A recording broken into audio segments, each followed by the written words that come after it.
9 মুহররম যখন 22,000 সৈন্য চলে এলো, ইমাম পাক বলতে লাগলেন, আজকে রাতটুকু এমন করে কেউ কারো উপরে প্রতিবার হামলা করবে না, যে যার মতো থাকবে। কাল ফয়সালা হবে। কারবালার জমিনে তাবু হয়ে গেল। এজিদ বাহিনীর তাবু হলো, হোসাইন বাহিনীর তাবু হলো। এজিদ বাহিনীতে রাত্রিরে উট জবাই করে শরাব খেয়ে পিকনিক ফিস্টি হতে লাগলো। আজও আমরা দেখেছি লড়াইয়ের আগে রাত্রিরে অনেক জায়গাতে মরা মুরগির ফিস্টি হয়, মদেরও আসর চলে। আমাদের পাড়ার এই জিনিসগুলো করে না তো মিলাবেন না? এ নওজওয়ান তরুণেরা, আর ইমামে পাকের তাবুতে কোরআনের তেলাওয়াত চলছে, নামাজ চলছে, ইমাম ওয়াজ করছে, নসিহত করছে পরিবার দিগকে। স্ত্রী বোনকে জাইনাবকে বলতে লেগেছে, বোন খবরদার ধৈর্য হারা হবে না, এরা আমার রক্তের পিপাসায় রয়েছে, তোমাদের উপরে আঘাত দেবে না, তোমরা ধৈর্য ধরে থাকবে, আল্লাহর উপরে ভরসা করে থাকবে ইত্যাদি দিনের তালিম চলছে, নসিহত চলছে, নামাজ চলছে, কোরআনের তেলাওয়াত চলছে। এ যুবকেরা, তরুণেরা, বাপেরা, গভীর রাত এসে যায়। ইমামে হোসাইন পাক এই রাত্রিরও তাহাজ্জুদকে কাজা করে রে। আর আমাদের ইমামে হোসাইন পাক এমন করে তাহাজ্জুদের নামাজ পড়ে আরো কিছুক্ষণ কোরআন তেলাওয়াত করে হুজুর আমার বিছানাতে পিঠটা দিলেন, চোখটা বন্ধ হয়ে গেল, ঘুমিয়ে পড়লেন। যে ঘুমিয়ে পড়েছেন সঙ্গে সঙ্গে নানা জান দোনোজানে সুলতান নবী মুহাম্মদ রাসূলুল্লাহ সঙ্গে দিদার হতে লেগেছে। এ যুবকেরা, তরুণেরা, আল্লাহ নবী বলতে লেগেছে, ও আমার নানা ভাই ইমামে হোসাইন, আর তুমি দেরি করো না। এমন করে দুটো পাত্র নিয়ে দাঁড়িয়ে আছে। আল্লাহ নবী বলতে লেগেছে, এই পাত্রে আবে কাউসারের পানি রয়েছে, তোমাকে পান করাবো, নানা ইন্তেজারের মধ্যে রয়েছে, তুমি তোমার ওয়াদাটাকে পূরণ করো। দ্বিতীয় আর একটা খালি পাত্র রয়েছে। এ হযরত ইমামে হোসাইন, তুমি যখন কারবালায় শহীদ হয়ে যাবে, তোমার কারবালায় শহীদ হওয়া রক্তগুলোকে এই পাত্রে জমা করে নিয়ে আমি রাসূলুল্লাহ নিয়ে আসব।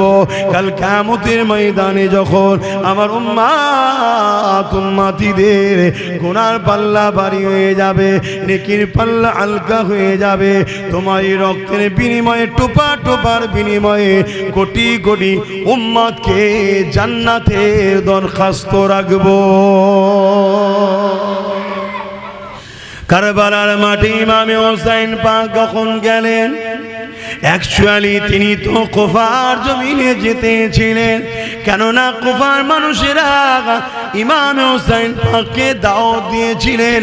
ওই দাওয়াতে তিনি পরিবার সন্তানদেরকে নিয়ে যেতে লাগলেন। কেউ যদি বলে হোসেন কেন গিয়েছিল, ওই বেঈমান মুনাফিককে বলতে চায় দাওয়াত করেছিল কুফার মানুষেরা এবং চিঠিতে সই করে পাঠিয়েছিল, এ হযরত ইমাম হোসেন দাওয়াত কবুল করুন। দাওয়াত কবুল করা নবী পাকের সুন্নাত। যদি আপনি না আসেন, কিয়ামতের দিনে আপনার বিরুদ্ধে আপনার নানার কাছে অভিযোগ দেব। হযরত ইমাম হোসেন পাক এই জন্য দাওয়াতের উদ্দেশ্যে যেতেছিলেন। ইমাম পাক লড়াইয়ের উদ্দেশ্যে যাইলেন। যদি কেউ লড়াইয়ের উদ্দেশ্যে যেত, 6 মাসের বাচ্চাকে সাথে করে কখনো কেউ লড়াই নিয়ে যায় নাকি? স্ত্রী নিয়ে যায়, বোনকে নিয়ে যায়, ছোট ছোট পরিবারের বাচ্চা, আলী আকবর, আলী আওসাদ, আলী আসগার, ওদিকে কাসেম, আরো সব আহলে রাসূলুল্লাহ সব যায় নাকি?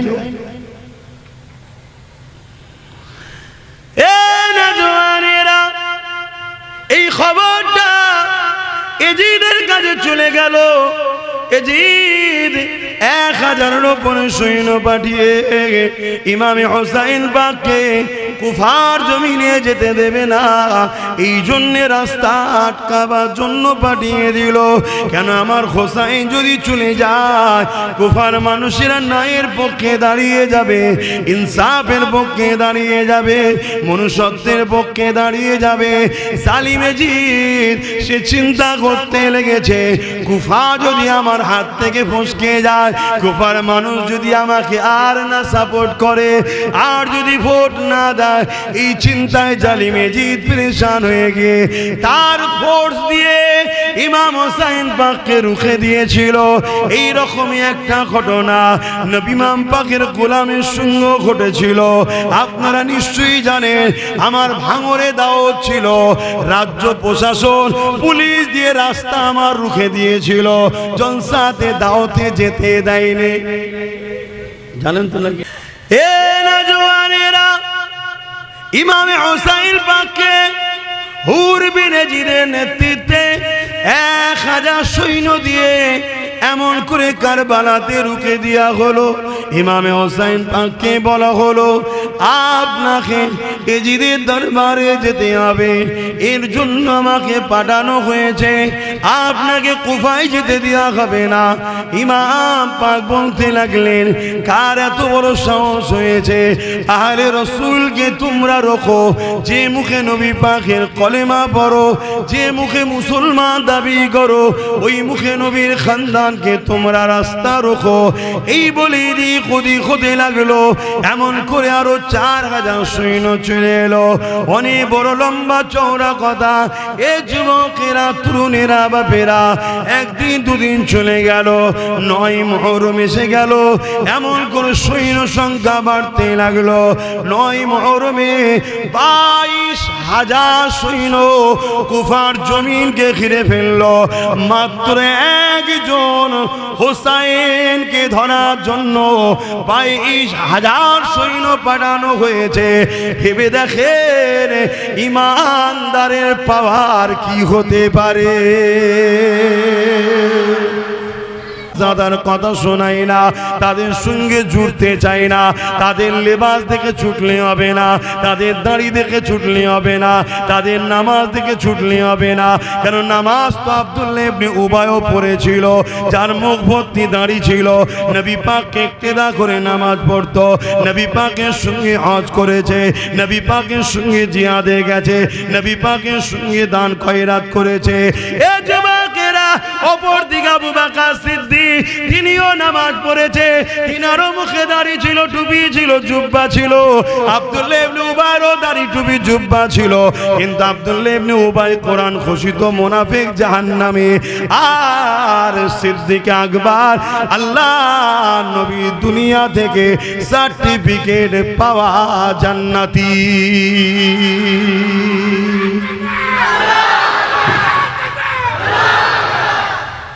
দুদিকেই নামাজ, দুজনেরই দাড়ি, দুজনেরই টুপি, দুজনেরই রসুলের সঙ্গে জিহাদে যাওয়া।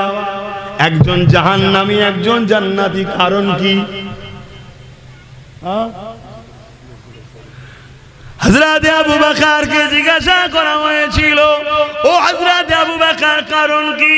হযরত আবু বকর বলল, আব্দুল্লাহ ইবনে উবাইয়ের যা আছে আমি আবু বকরের তাই আছে, ওর দাড়ি আছে আমার আছে, ওর টুপি আছে আমার আছে, ওর দাড়ি আছে আমার আছে, ও নামাজ পড়ে আমিও পড়েছি, ও হজ করে আমিও করেছি, ও রাসূলুল্লাহর সঙ্গে জিহাদে যায় আমিও যাই, ওর যা আছে আমারও রয়েছে, কিন্তু আমার যা আছে ওর তা নাই। কি আছে আপনার, ওর নাই?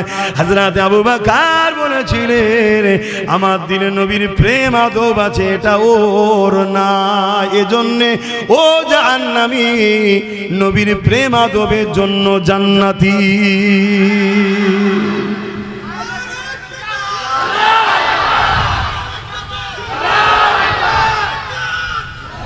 আর ভাই সময় নেই, এতটুকু বলে যা, ইমান বাঁচান। আখরি জামানে আমাদের ইমানকে লুটার ষড়যন্ত্র চলছে, ইমান লুটতে চাইছে। কথা বুঝলেন? গুনার মাপ আছে, ইসলামের ক্ষতির মাপ না, এটা মাথায় রাখবেন। আল্লাহ পাক ইমামে হাসান হুসাইনকে কতটা মহব্বত করেছেন। এ নওজওয়ানেরা, আল্লাহ নবী তো মহব্বত করেছে, আমার আল্লাহ পাক স্বয়ং নিজে কত মহব্বত করেছে। একদিন ইমামে হাসান হুসাইন আম্মা জানের কাছে গেলেন, আম্মা জান আমি বড় না ভাই বড়? কে বড় একটু বলেন? হাসান বড় না হুসাইন বড়? কে বড় একটু বলেন? ওই সময় খাতুনে জান্নাত চিন্তা করতে লেগেছে, যদি আমি হাসানের পক্ষে বলি হুসাইন মনে দুঃখ নেবে, হুসাইনের কথা যদি বলি হাসান মনে দুঃখ নেবে। এই বাচ্চা দুটোকে এ যুবকেরা মনে দুঃখ দেওয়া যায় না। আর এক রাতের মধ্যে রয়েছে হাতে লেখা তৈরি করেছে। তৎকালীন সময়েতে বিভিন্ন চামড়ার উপরে লেখা হতো, তৎকালীন যে দতকালী সিস্টেম ছিল, এই লেখা নিয়ে গিয়ে আল্লাহ নবীর বেটি ফাতেমা হুজুরের কাছে নিয়ে গিয়ে বলতে লেগেছে, আম্মা জান কার হাতের লেখাটা বেশি সুন্দর, হাসানের না হোসাইনের? আল্লাহ নবীর বেটি ফাতেমা বলতে লাগলে, যদি আমি হাসানের লেখা বেশি সুন্দর বলি বাচ্চা হোসাইন কষ্ট পাবে, হোসাইনের লেখা যদি বেশি সুন্দর বলি হাসান কষ্ট পাবে। এ যুবকেরা হযরতে খাতুনে জান্নাত চান না বাচ্চা দুটোর মধ্যে থেকে কেউ কষ্ট পাক। এই খাতুনে জান্নাত বলে দিলে, যান আপনার আব্বা জান শের খোদা মৌলা আলীর কাছে যান, তিনাকে গিয়ে জিজ্ঞাসা করুন, এই ফয়সালা তিনি করে দেবে। যে বাচ্চা দুটোকে জান্নাতের নারীদের সরদারিনী, নবীর রক্তে, নবী পাক সাল্লাল্লাহু আলাইহি ওয়াসাল্লামের শরীরের টুকরো হযরতে ফাতেমা হুজুর চান না যে আমার বাচ্চা দুটোর মধ্যে কে একজন কষ্ট পায়। সেই বাচ্চাকে কত কষ্ট দেওয়া হয়েছে ভাবতে পারছেন? আর এদের পক্ষপাতিত্ব যারা নেবে তারা মুসলিম শোরাতে মুনাফিক। আপনাদের কোনো ডাউট আছে নাকি?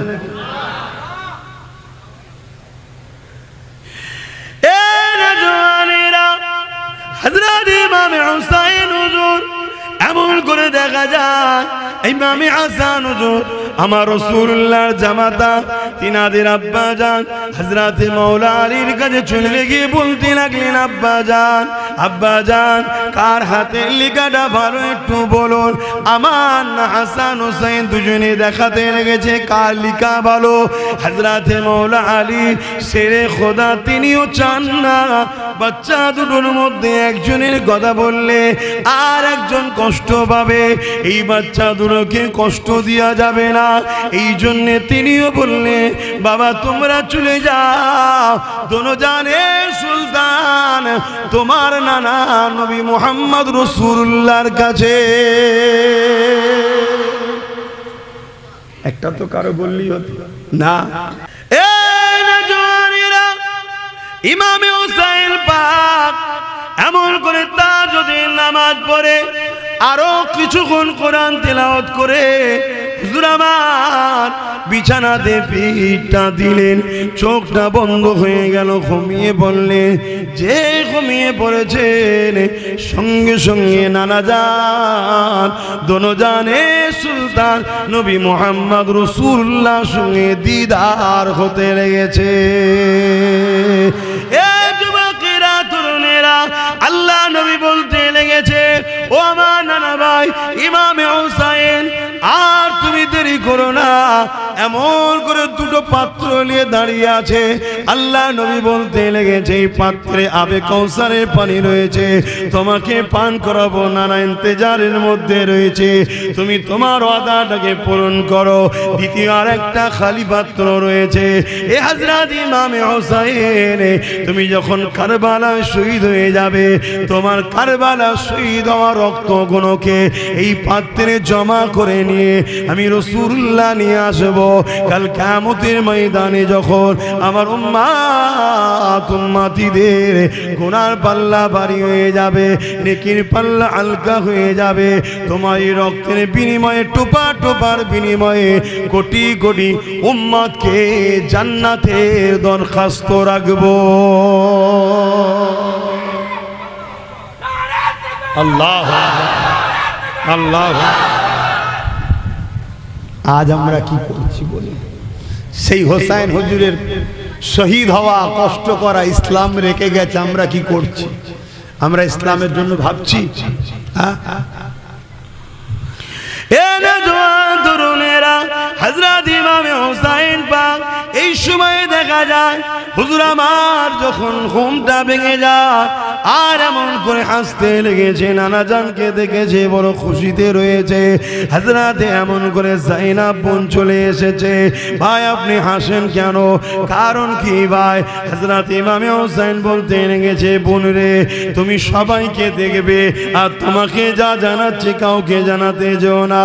আমার আর দুনিয়াতে বেশিক্ষণ থাকা হবে না, কারণ নানা জান আমার জন্য হবে কৌসারের পানি নিয়ে দাঁড়িয়ে রয়েছে, আমাকে সাদাত বরণ করতে হবে।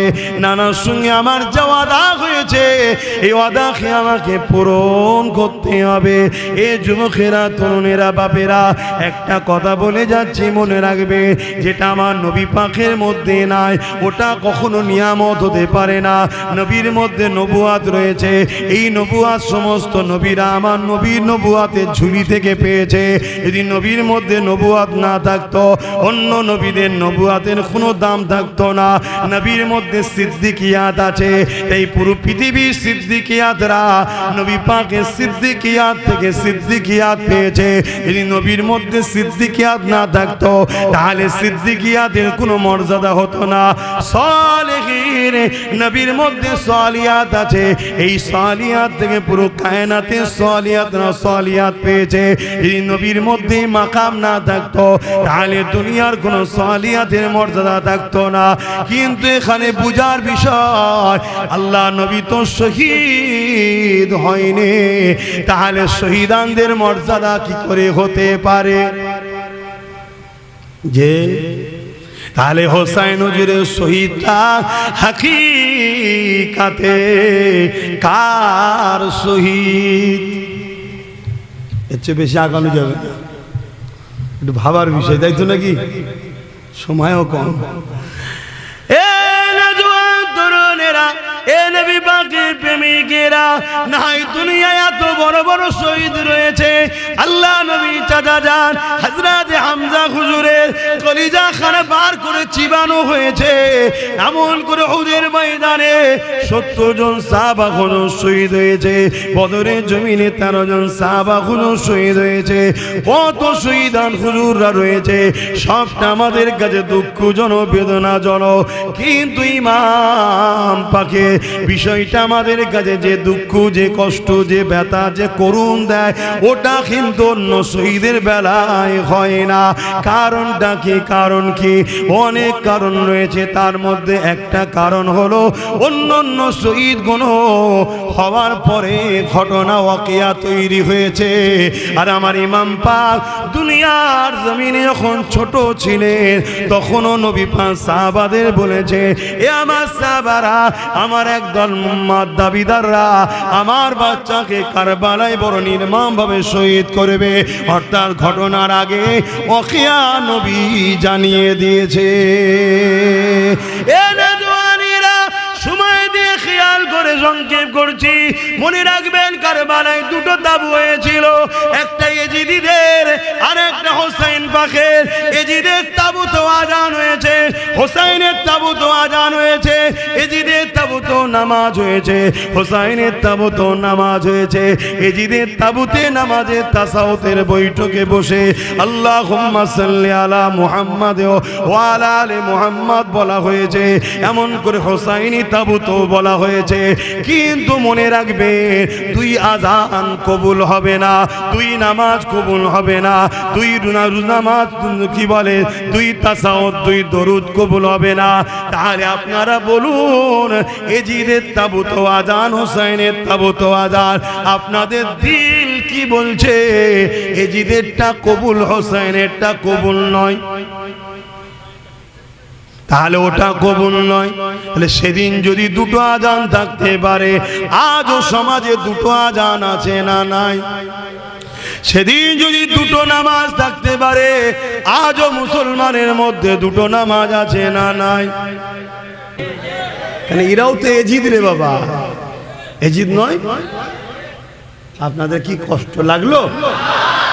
যদি এজিদি হন লাগতেও পারে, আমার অসুবিধে নেই। তবে এটা হোসাইনি মাহফিল, হোসাইনের পক্ষেই তো কথা হবে। কি এজিদি মাহফিলে তো আমরা গিয়ে আর হোসাইনি পক্ষে কথা শোনার জন্য আশাও করিনি, আর বলতেও যাই না। হোসাইনি মাহফিল এসেছে, হোসাইনি কথা হবে। আমাকেও রুকেছিল জানেন তো নাকি? তো হোসাইনের গোলাম হবে, কিছু তো নমুনা মিলা দরকার আছে। তা আপনাদের সঙ্গেও তো ঘটবে নাকি? তাই এত মন খারাপ করলে হবে না, ধৈর্য ধরে সবর করতে হবে, তবেই তো পরীক্ষায় পাশ করবে। একটা হোসাইন হুজুরকে রুকার জন্য 22,000। তাও এটা কম না বেশি? কমই। কেন ইমানদারকে রুখতে আরো লাগে না? হোসাইন হুজুরকে শহীদ কি করতে পেরেছেন একজনেরা? হ্যাঁ, যদি হুজুরের নামাজের সম্মান না দিত, কেউ শহীদ করতে পারতো? হ্যাঁ, জানেন তো ইতিহাস নাকি? এই সময় হয় বলছি, অসুবিধা হচ্ছে না তো? মিলান মিলান যুগে যুগে হবে, বা হক না হকের লড়াই হবে, আপনার সাথেও ঘটবে। আপনাকেও মজবুত হয়ে থাকতে হবে হোসাইনের যদি গোলাম হয়, যে না আমি অন্যায়ের পক্ষে যাব না। যুবকরা 5 ওয়াক্ত নামাজ পড়ছো না, কত ভুল করছো বলো তো? 24 ঘন্টার মধ্যে আমার এমনও ভাই আছে 1 ওয়াক্তও নামাজ পড়ে না। তুমি নিজেকে প্রশ্ন করো একবার, তুমি কত ভুল করছো। ঠিক আছে, হালকা বয়সে নাই, ঘুম ভাঙেনি, কাজে ছিলিস, ঘুমাবার আগেও তো বোঝা দরকার যে ঈশার নামাজটা পড়ি, বাকি কাজাগুলো পড়ি, পড়ে নিয়ে একটু ঘুমোই। আমি ঘুমোচ্ছি, কালকে তো নাও উঠতে পারি, মরণ হয়ে গেলে কি মুখ দেখাবো আল্লাহর কাছে? এইটুকু তো মনুষ্যত্ব থাকা দরকার যুবকদের। আমার ভাইদের বলবো, পরিবর্তন হও ভাই, পরিবর্তন হও। যদি তুমি আল্লাহকে মানো, আর আল্লাহকে না মানলে আমি কি করতে পারি? একটা মুনাফিকের, আর একটা হোসাইনিদের, একটা ইজিদিদের, আর একটা হলো হোসাইনিদের। এই জন্যে বলে যায়, যারা আপনাকে নবী ও আলে রসুলদের সঙ্গে জুড়তে চায় তাদের কাতারে থাকুন। যারা নবী ও আলে রসুলদের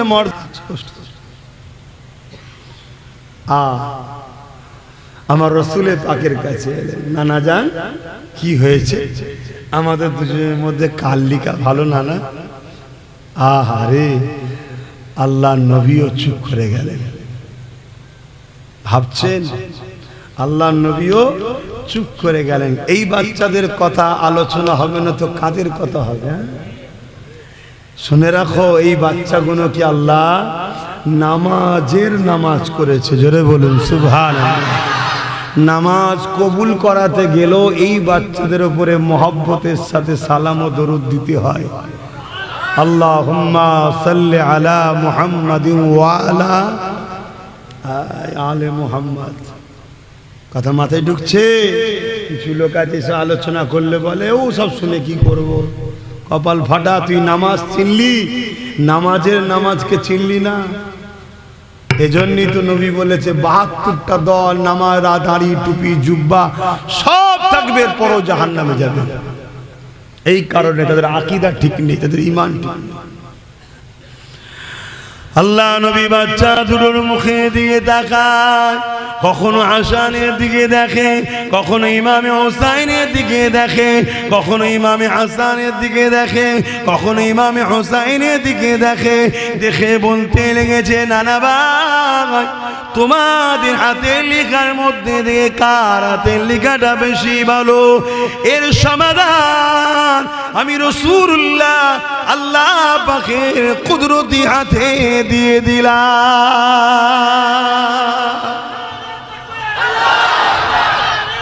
আল্লাহ আল্লাহ, ভাবুন এবারে ফাইসাল্লাহ কি আসে আল্লাহর পক্ষ থেকে, জানা দরকার তো নাকি?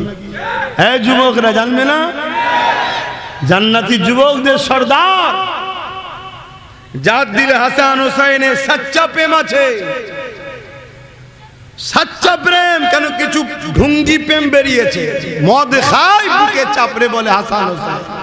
ও প্রেমের কথা বলছি না, কথা মাথায় ঢুকছে? ও প্রেমের কথা বলছি না। একসাথে ছেলে মেয়ে নিয়ে হই হই করা, এটা হাসান হুসাইনের কাজ না, এটা এজিদের খসলত ছিল। একদিকে বাড়াবাড়ি করে ফেলেছে আর একদিকে কমিয়ে দিচ্ছে, দুটোই ভুল। মূল হচ্ছে যেটা নবীর সাহাবা ও আহলে কি বলে তাবিঈ ইমাম মুস্তাহিদদের দ্বারা পাওয়া গেছে, সেই হুজুরের জীবন আদর্শের উপরে চর্চা করে জীবন গড়া, শুনে নিজেকে দিল থেকে ব্যথিত হয়ে চোখ দিয়ে পানি বের করা, এটা হলো প্রকৃত হোসাইনীদের আলামত। জোরে বলুন সুবহানাল্লাহ। ইমামে হোসাইন পাক হুজুরের প্রেমে কাঁদা, এটা রাসূল পাক সাল্লাল্লাহু আলাইহি ওয়াসাল্লামের সুন্নাত। নবী কাঁদতেন বাচ্চা দুটোর জন্য। জোরে বলুন সুবহানাল্লাহ। আল্লাহ পাকের কাছে আমার নবী পাক বলতে লাগলেন, ও রব্বি আল্লাহ, যে বাচ্চা দুটোকে আপনি ভালোবাসেন, এই বাচ্চা দুটো হাতে লেখা করেছে, এদের হাতের লেখার মধ্যে কার হাতের লেখাটা সব থেকে বেশি উত্তম, এ ফাইসাল্লাহ সমাধানটা আপনি করে দিন। ও রব্বি আল্লাহ, এই যাকে আপনি মহাব্বত করেন যে বাচ্চা দুটোর, এর সমাধান আপনি উত্তম করতে পারেন। এই জন্য আল্লাহ পাকের নবী বলে দিলেন। এই সময়তে হযরতে জিবরাইল আলাইহিস সালাম চলে আসলে, এসে বলতে লাগলে, ইয়া রাসূলুল্লাহ হাবিবাল্লাহ, একটা সেব, একটা ফল বা একটা আপেলকে আসমানের দিকে ছুঁড়ে দেওয়া হোক, আসমানের দিকে তুলে দেওয়া হোক, আর দুটো বাচ্চা তাদের খাতাটাকে পেতে রাখতে বলা হোক। যার খাতাতে আপেলটা বা ফলটা পড়বে, তার খাতের লেখাটা সুন্দর বেশি হয়েছে, তার হাতের লেখাটা ভালো হয়েছে, এ ফাইসাল্লাহ আল্লাহর পক্ষ থেকে আসবে। দুই ভাই খাতা নিয়ে দাঁড়িয়ে আছে, কি ফাইসাল্লাহ হয়? রাসূল পাকও দেখতে লেগেছে, হাসান হোসেন দেখতে লেগেছে, মাওলা আলীও দাঁড়িয়ে আছে, খাতুনে জান্নাতও দেখতে লেগেছে। এ যুবকেরা, এই সময় আল্লাহ আওয়াজ দেয়, এ জিবরাইল, বাচ্চা দুটোকে আমিও মহব্বত করি রে, একজনের পক্ষে গেলে আর একজন কাঁদবে, কষ্ট পাবে, আমি আল্লাহ এদের কাউকে কষ্ট দিতে চাই না। যাও ফলটাকে দুটুকরো করে দিয়ে দুজনের খাতায় ফেলে দাও। আরো জোরে বলুন সুবহান। নারে দিবে, নারে দিবে। ইমামে হাসান হুসেন, ইমামে হাসান হুসেন আমাদের সর্দার। তিনারা শুধু দাবি করলে হবে না, আমাদের কালচার যদি চরিত্রহীন হয়, জালিম হয়, অত্যাচারী হয়, লুটেরা হয়, গুন্ডা হয়, তাহলে হাসান হুসাইনের দাবি করলে হবে? আখলাক ওয়ালা হতে হবে, ভদ্র হতে হবে, গরিব প্রেমিক হতে হবে, বড়দের সম্মান, ছোটদের স্নেহ, মায়া, মমতা, ভালোবাসা, মা বাপকে পিয়ার, এগুলো আদর্শ তৈরি করতে হবে। দুজনের খাতায় দুটো করে এসে পড়েছে, আওয়াজ এসে যায়, জিবরাইল জানিয়ে দেন যে হুজুর, আল্লাহ পাকের কাছে দুজনেরই হাতের লেখা সমান সুন্দর, সমান পছন্দ। জোরে বলুন সুবহানাল্লাহ। সেই বাচ্চাদেরকে এই কলেমা পড়া, নারীওয়ালা, নামাজ পড়া মুনাফিক মুসলমানরাই শহীদ করেছে, জানেন তো নাকি? দিনটাকে আগে বুঝুন। দিনটা আব্বাস সিদ্দিকীর বাপ আলী আকবর সিদ্দিকীর নয়, দিনটা আব্বাস সিদ্দিকীর দাদু জুলফিকার আলী সিদ্দিকীর নয়, দিনটা হলো আল্লাহর বন্ধু মুহাম্মদ রাসূলুল্লাহ। জোরে বলুন সুবহানাল্লাহ। তিনার উঠা বসা, চাল চলন, কথাবার্তা, শোয়া খাওয়া, হাঁটা ঘুমানো, তিনার আং আং, তিনার সব কিছুটাই হলো তিনি যা করেছে বা করতে বলেছে, ওটাই হলো দ্বীন ইসলাম। জোরে বলুন সুবহানাল্লাহ। সেই নবী পাক বলছেন, আমাকে মহব্বত করা, আদব করার নাম হলো ঈমান। কি ঈমান? লা ইউমিনু আহাদুকুম হাত্তা কুনা আহাব্বা ইলাইহি মিন ওয়ালিদিহি ওয়া ওয়ালাদিহি ওয়ান নাসি আজমাইন। ওয়াফিল হাদিস শরীফ লা ইউমিনু আহাদুকুম হাত্তা ইয়াকুনা আল্লাহু ওয়া রাসূলুহু আহাব্বা ইলাইহি মিম্মা সিওয়াহুমা ওয়া মান আহাব্বা আবদাল্লাহ ইউহিব্বুহু ইল্লা লিল্লাহ। ওয়াফিল হাদিস শরীফ সালাসুন মান কুন্না ফীহি وجد بهن حلاوة الإيمان من كان الله ورسوله أحب إليه مما سواهما إلى آخر الحديث।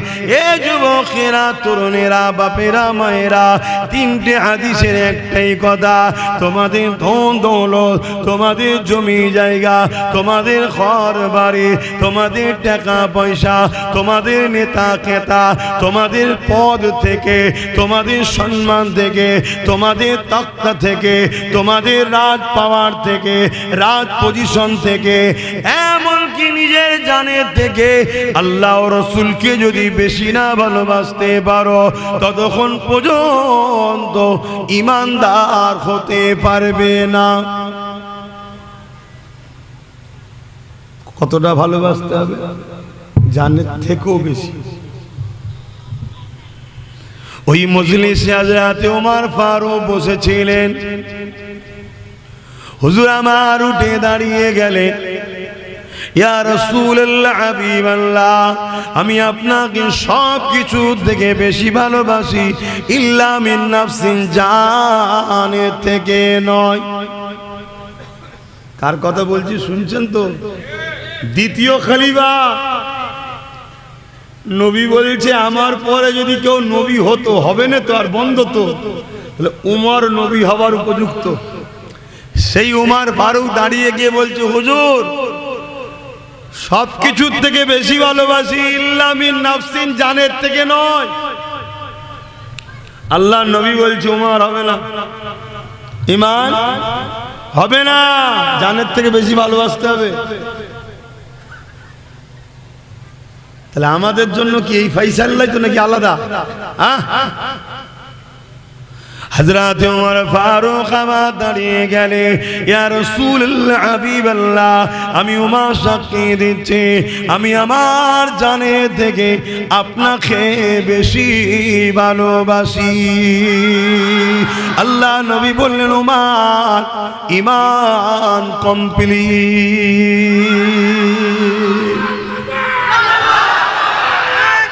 আল্লাহু আকবার, আল্লাহু আকবার। তাহলে ঈমানটা কি ভাই? জানের থেকে নবীকে ভালোবাসা। যে জানের থেকে নবীকে ভালোবাসবে সে যদি নবীর জুতা মুবারককে পায়, চোখে সুরমা বুলাবে না? বুলাবে না? হ্যাঁ। আল্লাহ নবী জানিয়ে দিলে, আমার উম্মত উম্মতিরা, আমি রাসূলুল্লাহ আমাকে যারা ভালোবাসো তোমাদের জন্য জানিয়ে দিই, হাসান হোসেনকে ভালোবাসো। যারা ইমামে হাসান হোসেনকে ভালোবাসলো তারা আমি রাসূলুল্লাহ আমাকে ভালোবাসলো। যারা আমাকে ভালোবাসলো তাদেরকে আল্লাহ পাক ভালোবাসবে। খুব ভালো করে বুঝবেন। হাসান হোসেনকে যারা ভালোবাসে তারা নবীকে ভালোবাসলো। তো নবীকে যারা ভালোবাসলো সিস্টেম বলছে আল্লাহকে তারা ভালোবাসলো, কিন্তু না, এই জায়গায় ব্যাপারটা ঘুরে গেল। কি? হাসান হোসেনকে যারা ভালোবাসলো তারা নবীকে ভালোবাসলো, আর নবীকে যারা ভালোবাসলো আল্লাহ তাদেরকে ভালোবাসবে। জোরে বলুন সুবহানাল্লাহ। তাহলে আল্লাহর ভালোবাসা পেতে গেলে কাকে ভালোবাসতে হবে? হাসান হোসেনকে। শুরু এখান থেকে। একটা বাদ দিয়ে ডিঙিয়ে গেলে হয়? মাধ্যমিকে পাস করে তবেই তো উচ্চ মাধ্যমিকে উঠবেন, না ডিঙিয়ে চলে যান? তাহলে আল্লাহর প্রেম যদি কেউ চায়, শুরু কোন জায়গা থেকে? হ্যাঁ, ইমামে হাসান ইমামে হোসেন, দুই ভাই, শুধু হোসেন বললে হবে না, দুই ভাই। আমরা দুজনকে ভালোবাসি, ঠিক তো নাকি? হ্যাঁ, এই দুজনকে ভালোবাসি বলেই তো আমরা মাবিয়া হুজুরকেও ভালোবাসি আর এজিদকে লানত দিই, জাহান্নামের কুকুর বলে মানি। কেন? ইমামে হাসান হুজুর মাবিয়া হুজুরকে ভালোবেসেছে, আমরাও তাই তাকে ভালোবাসি। আর ইমামে হোসাইন হুজুর এজিদকে ঘৃণা করেছে, আমরা তাই তাকে ঘৃণা করি। বলুন সুবহানাল্লাহ। আমরা তাদের মতো নয়, আমরা তাদের মতো নয় যারা মাবিয়া হুজুরকে অস্বীকার করে, আর আমরা তাদেরও মতো নয় যারা এজিদকে বাঁচাতে চায়। আজকাল একদল দাড়িওয়ালা টুপিওয়ালা বেরিয়েছে, এজিদকে বাঁচাতে চাইছে। কি গো, আমার আলোচনার অসুবিধা হচ্ছে নাকি? কেন, সবটা তো বুঝতে হবে। ইসলাম শুধু ভালো কাজ করার নাম নয়, অন্যায়কে মিটাবার নাম তো ইসলাম। শুধু হোসাইন হুজুরের পক্ষে বলে যাব, হোসাইন হুজুরের দুশ্মনদের মিটাবো না, ও মোহাব্বত মুনাফিকি। শুনছেন তো নাকি? হ্যাঁ, যেমন মোহাব্বত পক্ষের কথা বলবো, দুশ্মনদের ঘরেও চিনাতে হবে। এটা হলো হক দিন। একদল লোক আছে, তারা বলে আমি নামাজ পড়ি, রোজা রাখি, হজ করি। ও কে কি করছে বাবা, ও আমার দেখার দরকার নেই। ও জানে না দিনকে, হয় জানে না, আর না হয় ফেঁসে গেছে, ভুল পথে চলে গেছে। কেন? কিয়ামতের দিন দুই শ্রেণীর লোক জাহান্নামে যাবে। এক শ্রেণীর লোক পাপ করার জন্য জাহান্নামে যাবে, আর এক শ্রেণীর লোক পাপীদের বিরোধী না করার জন্য জাহান্নামে যাবে। তা বুঝতে পারছেন? দিনকে জানেন, দিনকে বোঝেন। আমরা দিনকে উল্টো দিকে চলে গেছি, আর আমরা এমনি এমনি যাইনি। এই দিনকে উল্টো দিকে নিয়ে যাওয়া হয়েছে ইসলামের দুশ্মনদের দলাল নিয়ে। একদল মুনাফিকরা দিনকে উল্টো দিকে নিয়ে গেছে। আমাদের ঘরে শুধু বলেছে নামাজ পড়ো, রোজা রাখো, দাঁড়িয়ে রাখো, আল্লাহ আল্লাহ করো, জান্নাতে যাবে। দুনিয়ালি অত তোমাদেরকে পেরেশান হতে হবে না। বড় বড় স্বপ্ন দেখেছে, জান্নাত এত বড়, এত বড়, এত বড়। আমরা ওই নেশাতে আছি, কিন্তু আমাদের ঘরে ওই ইতিহাস শোনাইনি। হযরত লূত আলাইহিস সালামকে আল্লাহ বলেছিলেন, ও হযরত লূত আলাইহিস সালাম, আমি আল্লাহ বা তোমার উম্মতের মধ্যে থেকে ৮০,০০০ লোককে মারব। তার মধ্যে থেকে ৪০,০০০ লোক ভালো, ৪০,০০০ লোক খারাপ। হযরত লূত আলাইহিস সালাম বলেছিলেন, ও রাব্বি আল্লাহ, খারাপ লোকগুলোকে মারবেন কেন? তারা অন্যায় করেছে, শাস্তির যোগ্য শাস্তি পাবে। ভালো লোকগুলোকে কেন মারবে? আল্লাহ পাক জানিয়ে দিয়েছিলেন, ও হযরত নবী লূত রে, খারাপ লোকগুলো তোমার খাবে, ভালো লোকগুলো এই জন্য মার খাবে। ভালো লোকগুলো খারাপ লোকেদের অন্যায়কে রোখে নে কেন? অন্যায়ের বিরোধী করে নে কেন? উপরন্তু তাদের সঙ্গেই তো গলায় গলা মিলিয়ে এক সমাজে রয়েছে। আমি আল্লাহ এই ভালো লোকগুলোকেও খারাপ লোকেদের প্রতিবাদ বিরোধী না করার জন্য এদেরকে আমি আল্লাহ মেরে দেব। শুনছেন? দিনটা অসুবিধা হচ্ছে না? তাহলে ন্যায় কাজ করার পরও যদি অন্যায়ের কাজ বিরোধী না করে, তাহলে হাফ ইসলাম মানলো, হাফ মানলো না। কোরআনের অর্ধেক একটা আয়াতের অর্ধেক মানলো, আর অর্ধেক মানলো না। উদখুলু ফিস সিলমি কাফা। আল্লাহর কোরআন বলছে তোমরা পরিপূর্ণভাবে ইসলামে আসো। তো পরিপূর্ণ ইসলাম কি? অন্যায়ের বিরোধী, ন্যায়ের পক্ষে। অন্যায় করব না, অন্যায়কে মিটাবো।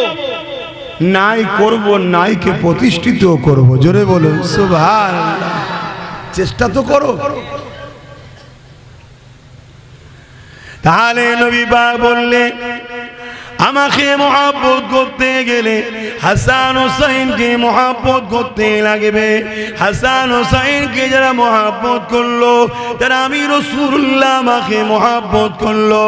এ যুবকেরা, তরুণেরা, অনেকে মনে করে হুজুরের ছেলে এসেছে, নামাজের কথা বলেন না কেন, রোজার কথা বলবে। হোসাইন হোসাইন হোসাইন আহলে রাসূল এমন করে হাসান হাসান করছে কেন? শুনে রেখে দাও, নামাজ রোজার কথা তো বলতেই হবে, কিন্তু নামাজ রোজা ইমানের সঙ্গে সম্পর্ক নয়। নামাজ রোজাটা আমলের সঙ্গে সম্পর্ক। আর আমার ইমান হাসান হোসাইন হলেন ইমানের সঙ্গে সম্পর্ক।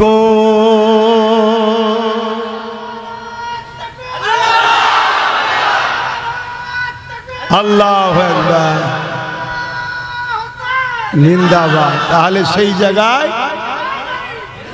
সেই জায়গাতে আমাদেরকে খুব মাথায় রাখতে হবে যে রাসূল পাক সাল্লাল্লাহু আলাইহি সাল্লামের ব্যবহারকৃত জুতা মুবারকের সঙ্গেও যদি যাররা পরিমাণ বিয়াদবি হয়ে যায়, ঈমান চলে যাবে। সেই জায়গায় নবীর কাঁধে চেপে ঘুরে বেটা, নবীর জিহ্বা মুবারক, যেটাকে কি বলা হয় কোরআন, ওহী, নবীর জবান দিয়ে যেটা বেরিয়েছে ওটাই কোরআন তো নাকি গো? আলিফ লাম মিম যালিকাল কিতাব লা রাইবা ফি আর রহমান আল্লামাল কোরআন। এগুলো কার জবান দিয়ে বেরিয়েছে? জোরে বলুন, নবীর জবান দিয়ে বেরিয়েছে। আর শুনলে অবাক হবেন, এই 22,000-এর মধ্যে 13,000 ছিল আলেম, হাফেজ, মুফতি। শুনছেন? অনেকে বলে আব্বাস সিদ্দিকী তুমি একা বা গুটি কতক লোক, হক কথা বলছি, উলামাদের সবাই বলে, গুটি কতক হলেও বলে, এখনো বলে না? হ্যাঁ, যারা বলে সেই সকল আলেম উলামা ইমামকে আমার আন্তরিক সালাম ও মুবারকবাদ জানাই, কিন্তু হয়তো সংখ্যাটা কম। এই সংখ্যা কম হওয়ার জন্য সংখ্যা বেশি হওয়াটা দলিল নয়। যদি সংখ্যা বেশি হওয়াতেই দলিল হতো, তাহলে কারবালায় এজিদ ছিল 22,000 এজিদ বাহিনী, হোসাইন হুজুর ছিলেন 72 জন, তাহলে কি এজিদ বাহিনীকে হক বলবেন? আবার এজিদ বাহিনীর দিকে 13,000 হাফেজ, আলেম, মুফতি। মনে রাখবেন সংখ্যাটা, 7,000 আলেম ছিল, 3,000 হাফেজে কোরআন ছিল, 3,000 মুফতি ছিল, যারা এজিদের দিকে কিছু ভাতা নিয়েছে। যে ভাষা আপনারা বলবেন, কেন ভাতা খোড় আছে তো তাই বলছি, কথা কি খারাপ লাগলো? আরে শুধু ইমামের কথা কেন বলছি? অনেক ইমাম আছে তারা লাইন আল নিল, তারা হক কথা বলে, সেই ইমামকে আমি সাধুবাদ জানাচ্ছি। কেন কেউ কারো বাপের ঘর থেকে টাকা দেয়নি, তোমার জিনিস তোমায় দিয়েছে, কথা ঠিকই না বেটি? আর যখনই তুমি নিয়ে হক কথা বলতে পারবে না, তখনই তুমি হলে দালাল। শুনছো তো নাকি? শুধু ইমাম বলছেন কেন রে বাবা? আর একটু ওপরের দিকে যান না, বড় মুফতি বড় টাকা, বড় মৌলানার বড় টাকা। আবার কেউ 1 লাখে, কেউ 1 কোটিতে, কেউ একটা স্করপিওতে, কেউ একটা ফরচুনারে, কেউ একটা মাথার উপরে আলো হবে বেশ কাই কাই করে ঘুরবে, কারো সামনে 2টো পুলিশ গাড়ি, পিছনে 2টো পুলিশ গাড়ি। এরকমও দালাল, ইসলামের দুশ্মন আজকের এজিদদের কাছে বিক্রি হচ্ছে না হয়নি? জোরে বলেন। এতে শুনে আফসোস হবার কিছু নেই তো।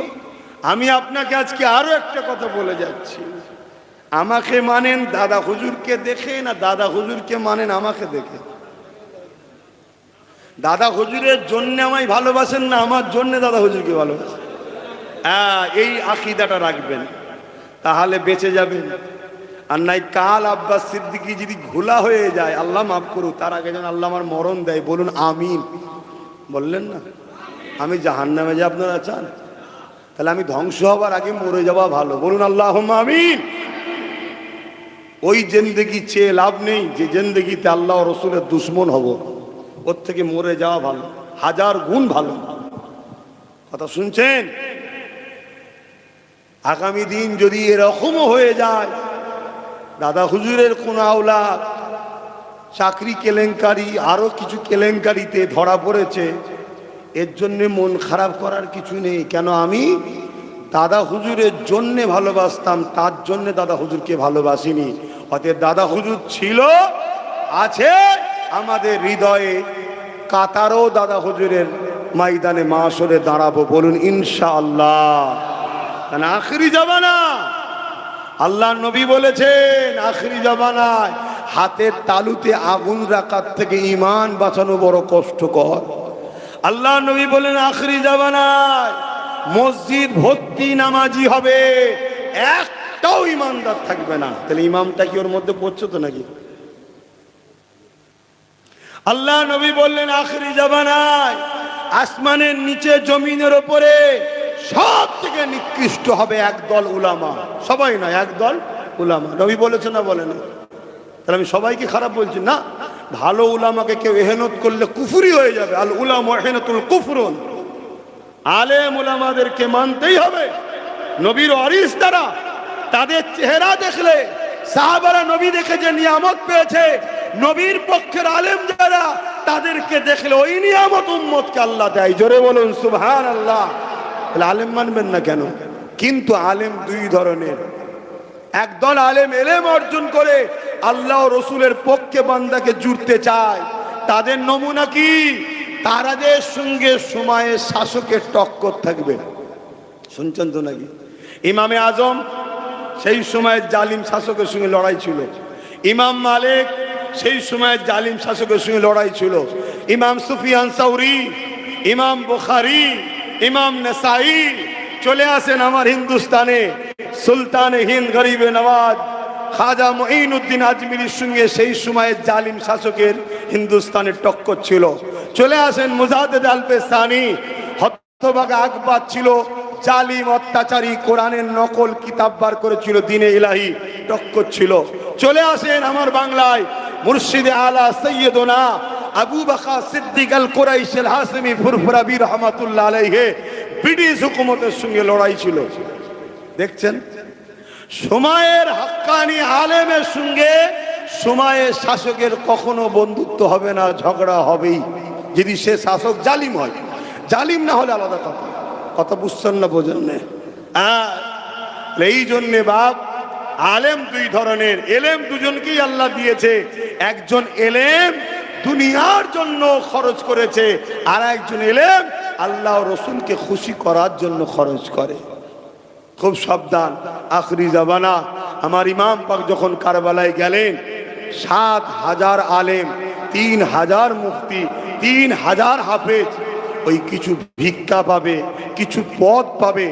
একজন সাহাবী হুজুরের নাম আমি বলছি না, কেন সাহাবী তো আমাদের কাছে চোখের তারার থেকেও দামি, তাই তো নাকি গো? সাহাবী হুজুরদের সম্বন্ধে আমাদের কোনো ভুল ধারণা যেন না হয়। সাহাবী হুজুরের এক ছেলে ছিল, জিনার অনেক বড় একটা সৈন্য টিম ছিল। তাকে মারওয়ান এক এজিদের সঙ্গে যোগাযোগ করিয়ে এক জায়গার গভর্নর দিবার জন্য তাকে নিযুক্ত করলো। এমনকি লেটারও পর্যন্ত দিয়েছে, কিন্তু শর্ত দিল কি, হোসাইনকে বিরুদ্ধে কারবালায় লড়াই করার পরে তুমি পাবে। ঘরে এসে বাচ্চা পরিবারদের ঘরে জিজ্ঞেস করলো যে কারবালায় হোসাইনের বিরুদ্ধে লড়াই করতে হবে, তাহলে এই জায়গার গভর্নর হব আমি। বুঝতে পারছেন? পরিবারের সবাই বোঝালো, ওই কাজে যাস না, ধ্বংস হয়ে যাবি, বরবাদ হয়ে যাবি, জিন্দেগি চিরস্থায়ী নয়, আজ নাই কাল মরে যাবি, সব শেষ হয়ে যাবে। নবীর নওয়াসা, নবী যার পুরো চেহারায় চুমু খেত, নবী জিভ মুবারক চুষে যে বড় হয়েছে, নবীর পিঠে যে ঘুরেছে, তার বিরুদ্ধে অস্ত্র ধরবি? যাস না। তার মাথায় ঢুকেও গেল, সে বলল না, যাব না। পরের দিন যখন গভর্নমেন্ট কি বলে এজিদের দরবারে এসছে যে না আমি যেতে পারছি না, তখন বলল তোমাকে যে পদটা দেওয়া হয়েছিল ওই লিটারটা ফেরত দাও। সঙ্গে সঙ্গে তার মাইন্ড চেঞ্জ হয়ে গেল, সামান্য পদের জন্য বলল আমি যাব। লড়াইয়ে চলে এলো, লড়াইয়ের ময়দানে মরেও গেল, ইমাম হোসাইনের বিরুদ্ধে লড়াই করে ধ্বংস হয়ে গেল। শুনলেন, পদ পেল। লোভে পাপ, পাপে মৃত্যু। আজ আমাদের সমাজও আমরা দেখছি, আমাদের সমাজেও দেখছি দুনিয়া সামান্য সামান্য পদের জন্য মসজিদের বিরোধীদের সঙ্গে সাথ দিচ্ছে, কবরস্থানের বিরোধীদের সঙ্গে সাথ দিচ্ছে, ঈদগাহ খানকা বিরোধীদের সঙ্গে সাথ দিচ্ছে। আজ নিশ্চয়ই আপনারা জানেন কেন্দ্র সরকার একটা কালা কানুন তৈরি করেছে, ওয়াকাফ 2025 অ্যামেন্ডমেন্ট বিল আইন তৈরি করেছে, যেখানে মসজিদ, মাদ্রাসা, কবরস্থান, খানকা যেগুলো ঐতিহাসিক রয়েছে সব ধ্বংস করে দেবে। এই কালা কানুনের বিরুদ্ধে আজ আমাদের উলামা, আমাদের ইমাম, আমাদের পীর মাশায়েখ, আমাদের আলেম মুফতি সব প্রতিবাদ করা দরকার আছে না নাই? সব প্রতিবাদ করছিল, ভালো প্রতিবাদ করছিল।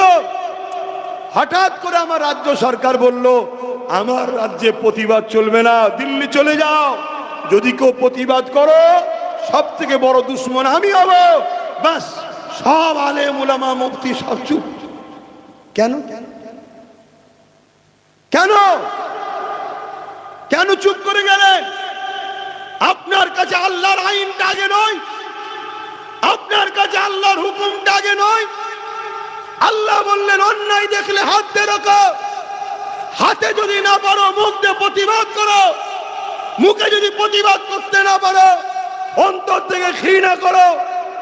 এই তিনটে যার মধ্যে নাই, তিনটের মধ্যে কোনোটা যার মধ্যে নাই, তার মধ্যে ঈমান দেবে যেই কোয়ালিটি। একদম তো ক্লিয়ার কথা রে বাবা, লজ্জার কি আছে? আর এই কথাটা খারাপ কিছু কথা নয় তো, কোরআনে আছে। ওয়ালিদ বিন মুগীরাকে আমার আল্লাহ কোরআনে বলেছে হলো জারজ সন্তান। কোরআনে আল্লাহ বলেছে ও অবৈধ সন্তান, ও জারজ সন্তান, যাকে আমরা গুদা বাংলায় সাধারণ ভাষায় কি বলে না, ওটার বলছি না, বড্ড শুনতে খারাপ লাগে, ওটা মসিয়ার বলেছে, ওটার মাইকে বলছি না। কিন্তু কথাটা এমন কিছু নয়, কিন্তু আমাদের চলতি ভাষায় এটা বলে। শুদ্ধ ভাষায় অবৈধ সন্তান, জারজ সন্তান, শুদ্ধ ভাষায়। মানে ব্যাপারটা হচ্ছে বাঘের বাচ্চা বললে খুশি হয়, জানোয়ারের বাচ্চা বললে রেগে যায়, জিনিসটা একই। ভাই দেখে একটা আলোচনা করি নাকি? কি করবেন, যাবেন কোথায়? আর আমি তো 9টা 5 হয়ে গেছে, 11টা 5, আমি যে ছাড়বো আমারও তো উপায় নেই। গাড়িও তো দূরে না, গাড়ি এইদিকে তো, তাহলে আমি ছেড়ে দিই, আমি তো টুকুর উঠে বলবো না। আসেন, আপনারা যখন শুনতে চান শোনেন। এ যুবকেরা, তরুণেরা, বাবেরা, মৃত্যু অবশ্যই একদিন না একদিন হবে। আল্লাহকে ভুলে যাননে, নবীকে ভুলে যাননে। অনেক কষ্ট করে এই দিন ইসলামটা আমাদের কাছে এসেছে। ইসলামকে মিটিয়ে দিবার হাজারো প্রচেষ্টা আল্লাহ যেমন করে দুনিয়ার জমিনে একদল জালিমরা চেষ্টা করছে। ইসলামকে বাঁচাবার জন্য আমাদের সবার দায়িত্ব নেওয়া দরকার।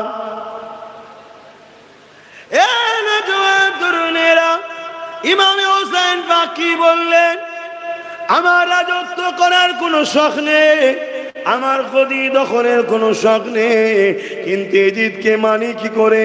এজিদ হলো সারাবি, আর আমার নানাজান সারাবকে বন্ধ করেছে। এজিদ হলো চরিত্রহীন, আমার নানাজান চরিত্রহীন কাজটা বন্ধ করে দিয়েছে।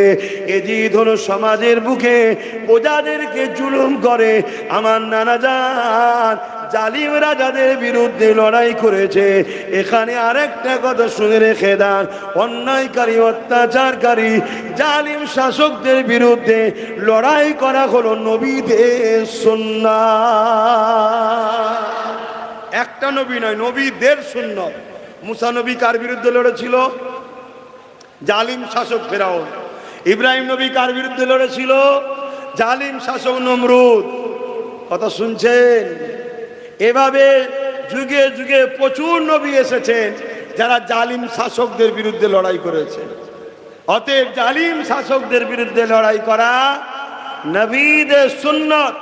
জালিম শাসকের বিরুদ্ধে হক কথা বলা, জিহাদের স্বভাব পাওয়া যায়। জোরে বলুন সুবহানাল্লাহ। অত সহজ নয় বাপ জালিম শাসকের বিরুদ্ধে কথা বলা। দেখছেন না আজকে কি হচ্ছে? হ্যাঁ, প্রকাশ্য আমাদেরকে বেঈমান কাফের বানাবার জন্য রেশনের মাধ্যম দিয়ে রাজ্য সরকার পুরী কি বলেন দীঘা জগন্নাথ ধামের প্রসাদ পাঠাচ্ছে। এটা হারাম না হালাল? আমার ধর্মে এটা নিষেধ আছে না নাই? ভাই, আমার ধর্মে অনেক জিনিস আবার হালাল আছে, অন্য ধর্মের মানুষ সেটাকে পছন্দ করে না। ঠিক না বেঠিক? হতেই পারে। অতএব তার ধর্মের লোক তার ধর্ম করবে, তার ধর্মের প্রসাদ খাবে, এ নিয়ে আমার কোনো আলোচনা সমালোচনা নাই। কিন্তু আমার ধর্মের এটা ভাবাবেগে আঘাত দিচ্ছে না, দেয়নি। এটা যদি কোনো মুসলমান খায় সে তো বেঈমান কাফের হয়ে যাবে। তাহলে রাজ্য সরকার আমাদেরকে বেঈমান কাফের বানাবার চক্রান্ত চালাচ্ছে। কেন? রাজ্য সরকার জানে মুসলমানদের যতদিন ঈমান আছে এদেরকে আমি কন্ট্রোল বা এদেরকে শেষ করা সম্ভব নয়। এর বিরুদ্ধে কোনো আলোচনা আছে? এই বলেন না, এই এত জলসা হয়, আলেম উলামা পীর পীরজাদা আলোচনা করে, এর বিরুদ্ধে কোনো মসজিদের ইমাম আলোচনা করে? কেন আলোচনা করেন? ইনারা চাই না, ইনারা চাই না যে আমি যার তামাক খাই তাকে বেজার করব না। অথচ একবারও তো ভাবা দরকার ছিল, তুমি আলেম, তুমি পীর, তুমি মুফতি, তুমি মৌলানা, তুমি যদি তোমার জাতির জন্য এরকম একটা চক্রান্তের বিরুদ্ধে ফতোয়া না দাও, তাহলে সাধারণ ছেলেরা ভাববে উলামারা যখন চুপ আছে তার মানে সব ঠিকই আছে। অতএব জাতি যখন ধ্বংস হবে, ভাই পানি নেমে গেছে নাকি? তাহলে এই তো নাকি, ঠিক তেমন একটু শুদ্ধ ভাষা বললে যাক, যারও সন্তান বলেছে শুদ্ধ হয়ে হুজুর যখন বলেছে ঠিক আছে, আর যদি এইটা যে বললো বলে হুজুরটা খারাপ, আরে একই জিনিস রে বাবা। তো যাই হোক, আমি যে কথা বলছি নাই, কেন্দ্র সরকারের এই কালা কানুনের বিরুদ্ধে হয় হাত দিয়ে লড়তে হবে, নাই মুখ দিয়ে প্রতিবাদ করতে হবে। তাও যদি ক্ষমতা না থাকে, ঘৃণা করে দূরে সরে যেতে হবে। এই তিনটের মধ্যে কোনটা যার মধ্যে নয়, তার মধ্যে ঈমান নাই। আজকে আলেম যদি বলে আমি ঘৃণা করে সরে যাবো, তাহলে আম মানুষ কি করবে? তুমি মসজিদে দাঁড়িয়ে একটা লাইন বলতে পারো না জুম্মার দিনে, এ আমার মুসল্লিরা, এই মসজিদ আগামী দিন থাকবে না।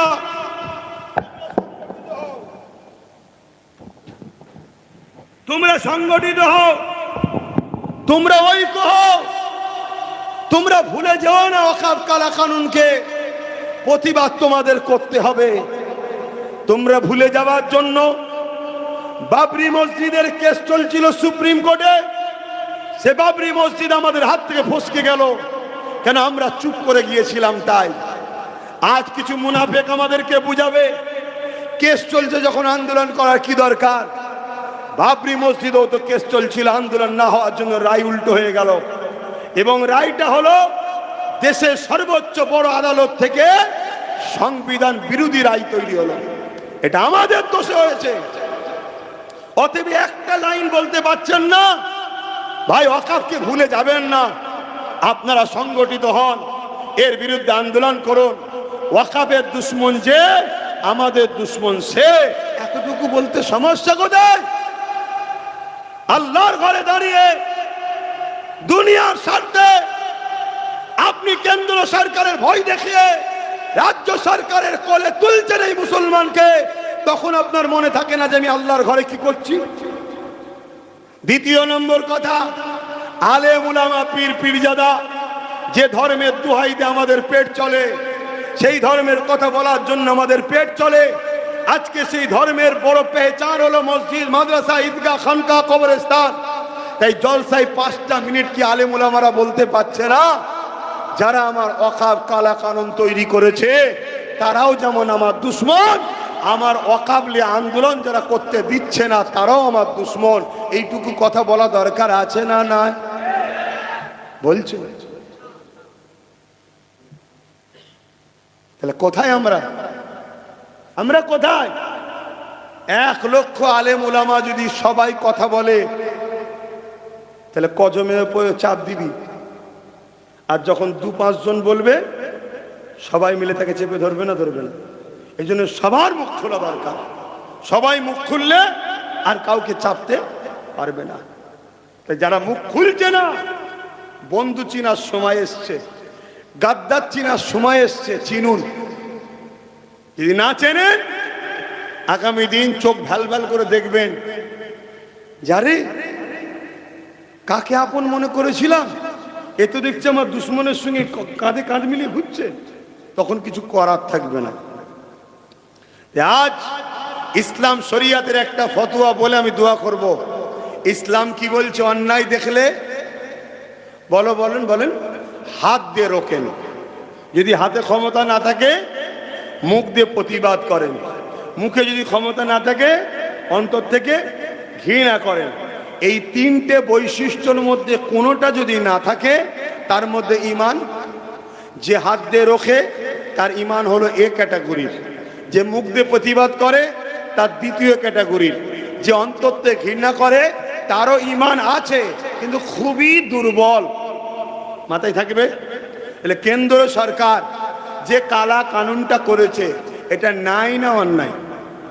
তাহলে আমাদের উচিত হাত দিয়ে রুকা, হাতে যদি ক্ষমতা না থাকে মুখ দিয়ে প্রতিবাদ, মুখে যদি ক্ষমতা না থাকে ঘৃণা করে দূরে সরে যাওয়া, ঠিক না বেটি? দ্বিতীয় নম্বর, এই বাংলায় আন্দোলন হবে কেন্দ্র সরকারের বিরুদ্ধে, রাজ্য সরকারের কষ্ট হচ্ছে কেন শুনছেন? রাজ্য সরকার যে বলল আমার বাংলাতে আন্দোলন করলে আমি সব থেকে বড় দুশ্মন হব, এটা সে ঠিক করলো না অন্যায় করলো? এটা সবাই বলবেন। অন্যায় দেখলে কি করতে হয়? নাম্বার ওয়ান, হাত দিয়ে, এর বিরুদ্ধে হাত দিয়ে লড়তে হবে। যদি হাতে ক্ষমতা না থাকে মুখ দিয়ে প্রতিবাদ করার বিরুদ্ধে, যদি মুখে প্রতিবাদ করার ক্ষমতা না থাকে একে ঘৃণা করে দূরে সরে যেতে হবে।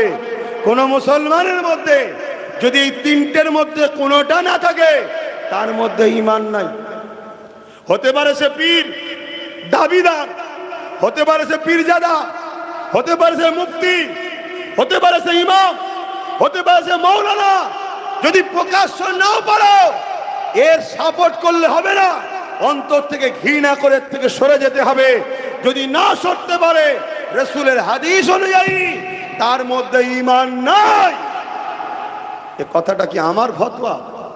এই জোরে বলেন, এটা আমার রাসূলের হাদিস। আখরি জামানা অত সহজ নয়। নবী এমনি বলেন হাতের তালুতে আগুন রাখার থেকে ঈমান বাঁচানো কষ্ট বেশি। নবী এমনি বলেন মসজিদ ভর্তি লোক হবে একটাও ঈমানদার থাকবে না। হ্যাঁ দেখো, অন্যায় দুই শ্রেণীর লোক জাহান্নামে যাবে।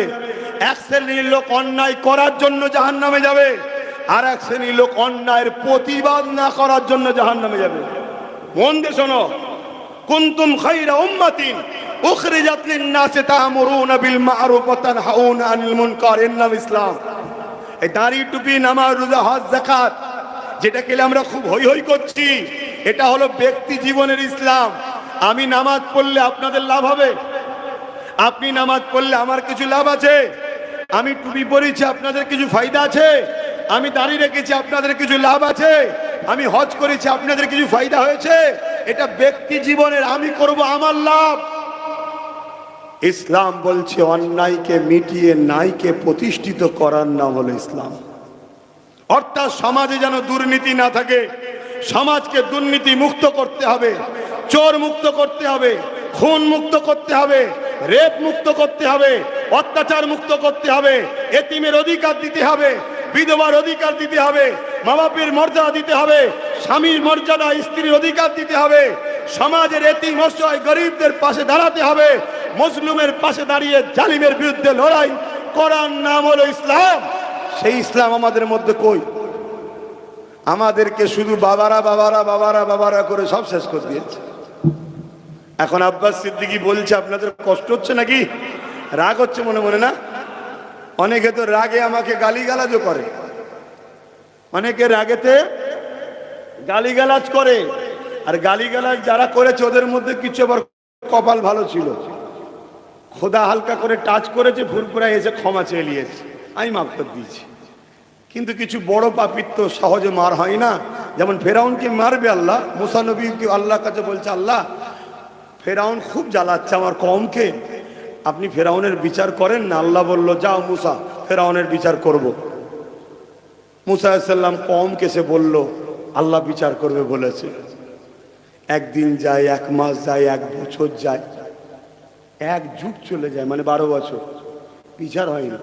মুসা নবী দ্বিতীয়বার একবারও বলেন যে আল্লাহ কবে করবে না। আল্লাহ জানেন, আল্লাহর বিচার তখন হয় সব থেকে উত্তম টাইমটা আল্লাহ জানে। জোরে বলুন সুবহানাল্লাহ। এই ধৈর্য ধরতে হবে তো নাকি? 40 বছর পর বিচার হলো, আর আমরা তো ধৈর্য হারা। ও হুজুর দোয়া করো না, ও যেন মরে যায়, ও যেন এই হয়, ও যেন এই হয়। তুই যে আল্লাহকে ভালোবাসিস তোকে আল্লাহ পরীক্ষা নেবে। যদি আবু জেহেল না থাকে তো বেলালের পরীক্ষাটা নেবে কার দ্বারা? বেলাল যে বলে আল্লাহ তোমায় ভালোবাসি, রসুল তোমায় ভালোবাসি, তাহলে যদি উমাইয়ার গোলাম না হয়, উমাইয়া যদি বাজারে না নিয়ে এসে থেকে পেটে, তাহলে বেলাল সত্যি ভালোবাসে কি বাসে না, ইতিহাসটা আমরা পেতাম কি করে? ঠিক না বেঠিক? তা আল্লাহ আমি যে ভালোবাসি, সুখের দিনে ভালোবাসা বোঝা যায়। পকেটে পয়সা থাকলে অনেক বন্ধু থাকে, যখন খালি থাকে তখন কে বন্ধু সেটা তো বোঝা যায়। তাহলে দুঃখ মাঝে মাঝে আসলে, বিপদ আসলে আপন চিনা যায়, তাই তো নাকি? তাহলে ঠিক তেমনই আল্লাহ আমরা কতটা তার আপন, কতটা ভালোবাসি, এর জন্য জালিম আল্লাহ দেয় আমাদের পরীক্ষার জন্য। কিন্তু আমাকে তো মাইন্ডে রাখতে হবে যে আমার জান যাই যাক, জেল খাটতেই খাটবো, অন্যায়ের সাথে থাকবো না, মজলুমের সাথে থাকবো, গরিবের সাথে থাকবো, অসহায়ের সাথে থাকবো। আর এটাও শুনে নাও, মজলুম যদি অমুসলিমও হয়, তুমি অমুসলিম দেখছো, এটা দেখছো না কেন, ওকেও সৃষ্টি আল্লাহ করেছে। তুমি ওর সাথ দাও, জালিমের সাথ দিও না। এর নাম ইসলাম, এর নাম ইসলাম। যাক, আর কথা নাই, বসার তো জায়গা নেই। এখন আমি দাঁড়িয়ে দাঁড়িয়ে দোয়া করে দিচ্ছি। আর কেউ আছে নাকি? তাবারুক আছে? যান, তাবারুক দোয়ার পরে দেবেন না আগে দেবেন? দোয়ার পরে না আগে? আগে কিন্তু বসবে কি করে, সব তো পানি, আর তলাতে পানি চলে এসছে।